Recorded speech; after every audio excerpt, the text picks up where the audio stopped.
Fascist সরকারের পতনের পর নতুন বাংলাদেশ বিনির্মাণে সবার আন্তরিক হওয়া উচিত বলে মন্তব্য করেছেন বিএনপি মহাসচিব মির্জা ফখরুল ইসলাম আলমগীর। শনিবার জাতীয় প্রেসক্লাবে সাংবাদিক মাহফুজুল্লাহর মরণোত্তর ২১ পদক প্রাপ্তি উপলক্ষে এক আলোচনা সভায় একথা বলেন তিনি। ফখরুল বলেন, সকল রাজনৈতিক দলগুলোকে ঐক্যবদ্ধ করতে তার ভূমিকা ছিল সামনের সারিতে।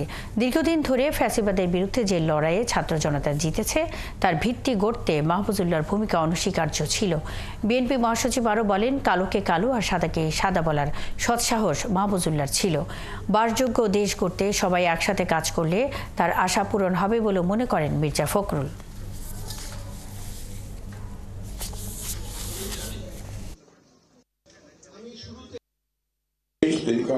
সবাই যেন কাজ করতে পারে। মাহফুজুল্লাহর প্রতি আমাদের সম্মান দেখানো তখনই সফল হবে, চূড়ান্ত হবে, যদি আমরা তার এই আরাধ্য কাজটা আমরা করতে পারি। আমাদের তো এখন অনেক বয়স হয়েছে, এখন এখানে সব নবীনেরা আছেন, তরুণেরা আছেন, তারা দেশকে নতুন করে চিন্তা করছেন।